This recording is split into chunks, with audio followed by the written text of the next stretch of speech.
Hi friends, welcome to ജെസാസ് kitchen. അപ്പോൾ എല്ലാവർക്കും സുഖമാണെന്ന് വിശ്വസിക്കുന്നു.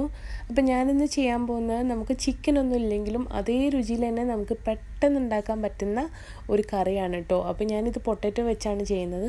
നല്ല ടേസ്റ്റാണ്, എല്ലാ ഫുഡിൻ്റെ കൂടെയും കഴിക്കാൻ കോമ്പിനേഷനായിട്ട് പറ്റുന്ന ഒരു കറിയാണ്. അപ്പോൾ ഞാൻ കുക്കറിലാണ് ഇവിടെ ഉണ്ടാക്കുന്നത്. നിങ്ങൾക്ക് വേണമെങ്കിൽ ചെമ്പിൽ വേണമെങ്കിൽ അങ്ങനെ ഉണ്ടാക്കാം. അപ്പോൾ ഞാൻ കുക്കറിലേക്ക് ഒരു 2 ടേബിൾ സ്പൂൺ അളവിൽ വെളിച്ചെണ്ണ ഒഴിച്ചു കൊടുത്തിട്ടുണ്ട്. വെളിച്ചെണ്ണയിൽ ചെയ്യുമ്പോഴാട്ടോ ഇത് കൂടുതൽ ടേസ്റ്റ് ഉള്ളത്. ഇനി ഓയിലിൽ ചെയ്താലും കുഴപ്പമൊന്നുമില്ല. ഈ വെളിച്ചെണ്ണ ഒന്ന് ചൂടായി വരുമ്പോൾ ഞാനിതിലേക്ക് കുറച്ച് ഉലുവ ചേർത്ത് കൊടുത്തിട്ടുണ്ട്. ഒരു 1/4 ടീസ്പൂണിനേക്കാളും കുറച്ചാട്ടോ ഞാൻ ചേർത്തത്. അപ്പോൾ അതുകൊണ്ടാണ് ഞാൻ ഇങ്ങനെ കൈകൊണ്ട് ഇട്ട് കൊടുത്തത്. ഇനി നമുക്കിതിലേക്ക് തക്കാളി, ഉള്ളി, പച്ചമുളക്, പിന്നെ കുറച്ച് ഇഞ്ചി വെളുത്തുള്ളി ചതച്ചതും കൂടെ എടുത്തിട്ടുണ്ട്. അപ്പോൾ ഞാനിതിലേക്ക് ആദ്യം തന്നെ സവാള ഇട്ട് കൊടുക്കുകയാണ്. ഞാനിപ്പോൾ ഇവിടെ 2 മീഡിയം സൈസ് സവാളയാണ് എടുത്തത്. ഉരുളക്കിഴങ്ങ് അതുപോലെ തന്നെ 2 വലിയ ഉരുളക്കിഴങ്ങായിരുന്നു എടുത്തത്. അപ്പോൾ ഈ സവാള ഒന്ന് വഴറ്റിയെടുക്കണം. അപ്പോൾ നിങ്ങൾ എൻ്റെ ചാനൽ ആദ്യമായിട്ട് കാണുന്നവരാണെങ്കിൽ താഴെ കാണുന്ന റെഡ് ബട്ടൺ ഒന്ന് ക്ലിക്ക് ചെയ്ത് സബ്സ്ക്രൈബ് ചെയ്യുക കേട്ടോ. അതോടൊപ്പമുള്ള ബെല്ലൈക്കൺ കൂടെ പ്രസ് ചെയ്ത് അതിൽ ഓൾ എന്നുള്ള ഓപ്ഷൻ കൂടെ ക്ലിക്ക് ചെയ്താൽ നിങ്ങൾക്ക് ഞാനിടുന്ന വീഡിയോസിൻ്റെ എല്ലാ നോട്ടിഫിക്കേഷനും പെട്ടെന്ന് തന്നെ കിട്ടുന്നതാണ്.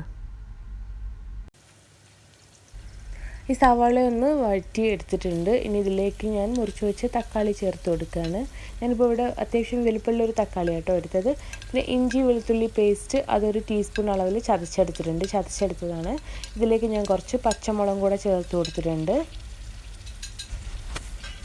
അപ്പോൾ ഇതും കൂടെ ചേർത്ത് ഇത് നന്നായിട്ടൊന്ന് വഴറ്റിയെടുക്കുക. അതിനുശേഷം നമുക്കിതിലേക്ക് ബാക്കി മസാലകൾ ചേർത്ത് കൊടുക്കുക. അപ്പോൾ ഞാനിതിലേക്ക് ഒരു പിടി കറിവേപ്പില ചേർത്ത് കൊടുത്തിട്ടുണ്ട് കേട്ടോ. അപ്പോൾ കറിവേപ്പിലൊക്കെ കൂടുതൽ ചേർക്കുമ്പോൾ നല്ല ടേസ്റ്റാണ്. അപ്പോൾ ഞാനിപ്പോൾ ഇവിടെ കുറച്ച് ചേർത്ത് കൊടുത്തിട്ടുണ്ട്. ഇനി ലാസ്റ്റ് നമുക്ക് കുറച്ചുകൂടി ചേർത്ത് കൊടുക്കണം കേട്ടോ. അപ്പോൾ ഇതും ഒന്ന് വഴന്ന് വന്നിട്ടുണ്ട്. ഇനി നമുക്കിതിലേക്കുള്ള മസാലകൾ ചേർത്ത് കൊടുക്കണം. ഇതിലേക്ക് ഒരു 1/4 ടീസ്പൂൺ മഞ്ഞൾപ്പൊടി ചേർത്ത് കൊടുത്തിട്ടുണ്ട്. ഇനി 2 ടീസ്പൂൺ നിറച്ച് മല്ലിപ്പൊടി ചേർത്ത് കൊടുക്കുക. അപ്പോൾ ഞാനിപ്പോൾ ഇവിടെ ഇറച്ചി മസാലയാണ് ചേർത്ത് കൊടുത്തത്. അപ്പോൾ നിങ്ങളുടെ കയ്യിൽ ഇറച്ചി മസാല ഉണ്ടെങ്കിൽ അത് ചേർത്ത് കൊടുക്കുക.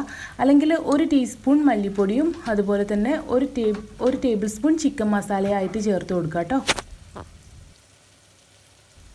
ഇനി നമുക്കിതിലേക്ക് വേണ്ടത് മുളക് പൊടിയാണ്. അപ്പോൾ ഞാനിപ്പോൾ ഇവിടെ 1 ടീസ്പൂൺ മുളക് പൊടിയാണ് ചേർത്ത് കൊടുക്കുന്നത്. അപ്പോൾ ഇത് നല്ല എരിവുള്ള മുളക് പൊടി കേട്ടോ. അപ്പോൾ അതുകൊണ്ടാണ് ഞാൻ വളരെ കുറച്ച് മാത്രം ചേർത്ത് കൊടുത്തത്.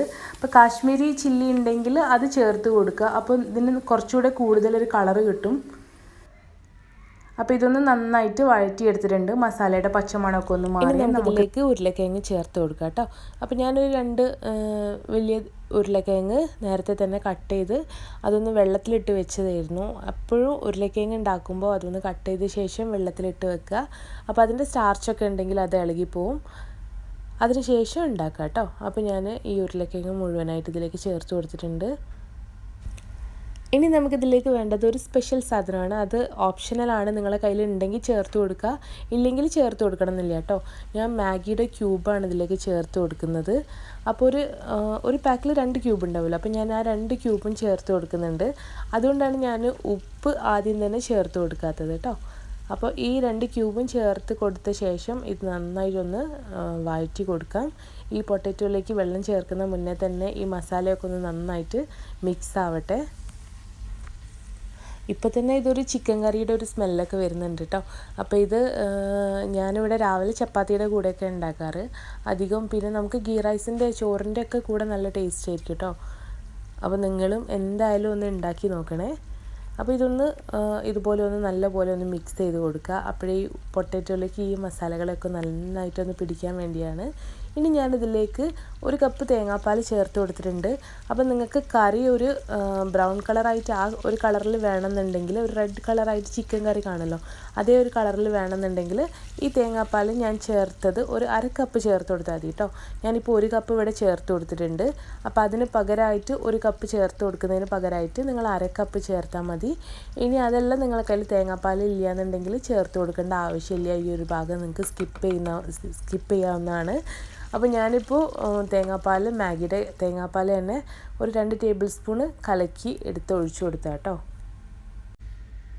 നമ്മൾ മാഗിയുടെ ചിക്കൻ സ്റ്റോക്ക് ചേർക്കുന്നുണ്ടെങ്കിൽ നമുക്കിതിലേക്ക് ഉപ്പ് നോക്കിയ ശേഷം ആവശ്യമുണ്ടെങ്കിൽ മാത്രം ചേർത്ത് കൊടുക്കുക. അപ്പോൾ ഞാൻ നോക്കിയപ്പോൾ കുറച്ച് ഉപ്പ് കുറവായിരുന്നു, അപ്പോൾ ഞാൻ കുറച്ച് ഉപ്പ് ചേർത്തിട്ടുണ്ട്. അതോടൊപ്പം തന്നെ ഒരു അര കപ്പും കൂടെ വെള്ളം ഇതിലേക്ക് ചേർത്ത് കൊടുത്തിട്ടുണ്ട്. ഇത് പൊട്ടാറ്റോ ഒന്ന് വെന്ത് വരാൻ ആവശ്യത്തിനാട്ടോ. ഇനി നമുക്കിതിലേക്കൊരു 1/4 ടീസ്പൂൺ ഗരം മസാലയുടെ പൊടി ചേർത്ത് കൊടുക്കുക. അപ്പോൾ നിങ്ങളിതിൽ തേങ്ങാപ്പാൽ ഒഴിക്കുന്നില്ല എന്നുണ്ടെങ്കിൽ ഇതിൽ നിങ്ങൾ ഉള്ളി വഴറ്റിയെടുക്കുന്ന സമയത്ത് തന്നെ കുറച്ച് ഗ്രാമ്പൂ, പട്ട, ഏലക്കായ ചേർത്ത് കൊടുക്കുക കേട്ടോ. അപ്പോൾ ഈ ഒരു സമയത്ത് ഇടുന്ന ഗരം മസാലയുടെ അളവ് ഒഴിവാക്കാം നിങ്ങൾക്ക്. അതിന് പകരമായിട്ട് ഇത് താളിച്ചെടുക്കുന്ന സമയത്ത് തന്നെ പട്ട, ഗ്രാമ്പൂ, ഏലക്കായ ചേർത്ത് കൊടുത്താൽ ഇതിന് നല്ലൊരു സ്മെല്ലും ടേസ്റ്റും ആയിരിക്കും. അപ്പോൾ ഞാനിതൊന്ന് കുക്കർ അടച്ച് വെച്ചിട്ടുണ്ട്. ഇനി നമുക്കിത് ഒരു വിസിൽ വരുന്നവരെ ഒന്ന് കുക്ക് ചെയ്തെടുക്കാം. നിങ്ങൾ ചെമ്പിലാണ് ഉണ്ടാക്കുന്നതെന്നുണ്ടെങ്കിൽ നിങ്ങൾക്ക് അതിലും വേണമെങ്കിൽ ചെയ്യാം കേട്ടോ. അപ്പോൾ നമ്മുടെ സ്റ്റൂ റെഡി ആയിക്കൊണ്ടിരിക്കുന്നുണ്ട്. അപ്പോൾ അതിന് മുൻപായിട്ട് നമുക്ക് ഇതിനൊരു താളിപ്പ് റെഡിയാക്കി എടുക്കാം. ആ കുക്കറിലെ വിസിലൊക്കെ പോയി വരുന്ന സമയത്തേക്ക് ഞാനൊരു പാനിലേക്ക് കുറച്ച് വെളിച്ചെണ്ണ ഒഴിച്ചു കൊടുത്തിട്ടുണ്ട്. വളരെ കുറച്ച് മാത്രം ഒഴിച്ചു കൊടുത്താൽ മതി. ഇതും ഓപ്ഷണലാണ്, നിങ്ങൾക്ക് വേണമെങ്കിൽ മാത്രം ചെയ്താൽ മതി കേട്ടോ. ഇതിലേക്ക് ഞാൻ കുറച്ച് ചെറിയുള്ളി ചേർത്ത് കൊടുക്കുന്നുണ്ട്. കാരണം നമ്മൾ ഈ ചിക്കൻ കറിയൊക്കെ ഉണ്ടാക്കിയാലേ നമ്മൾ തേങ്ങ അരച്ചുണ്ടാക്കുന്ന സമയത്ത് ഇതിലേക്ക് കുറച്ച് ചെറിയുള്ളി നന്നായിട്ടൊന്ന് മൊരിയിച്ച് ഒരു ബ്രൗൺ കളറാക്കി ഇടുമ്പോൾ നല്ലൊരു ടേസ്റ്റാണ്. അപ്പോൾ ആ ഒരു ടേസ്റ്റ് വരാൻ വേണ്ടിയാണ് ഞാനിത് ചെയ്യുന്നത്.